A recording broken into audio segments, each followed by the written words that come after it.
Ce 1er août, le Bénin célèbre le 66e anniversaire de son indépendance, une fête nationale qui revêt cette année une dimension particulière. C'est la première sous la présidence de Romuald Wadani, élu en avril et investi le 24 mai dernier. Cinta Aigron. Pour sa première fête de l'indépendance à la tête du pays, Romuald Wadani a choisi la sobriété. La veille du 1er août, il s'est adressé aux Béninois dans un message à la nation. Ce samedi, il a présidé la traditionnelle revue des troupes lors du défilé militaire à Cotonou. Cette célébration est aussi l'occasion de dresser un premier bilan de ses premières semaines à la tête du pays.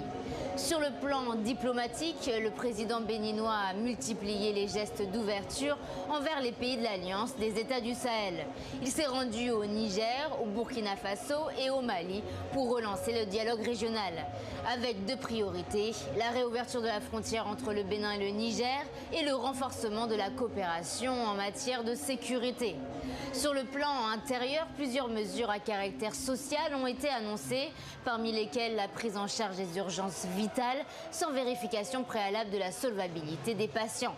Enfin, ces premières semaines de mandat ont également été marquées par une évolution institutionnelle majeure avec l'installation le 30 juillet du premier Sénat de l'histoire du Bénin. Cette nouvelle chambre, issue de la révision constitutionnelle de 2025, compte notamment parmi ses membres de droit les anciens présidents Nicéphore Soglo, Boni Yayi et Patrice Talon.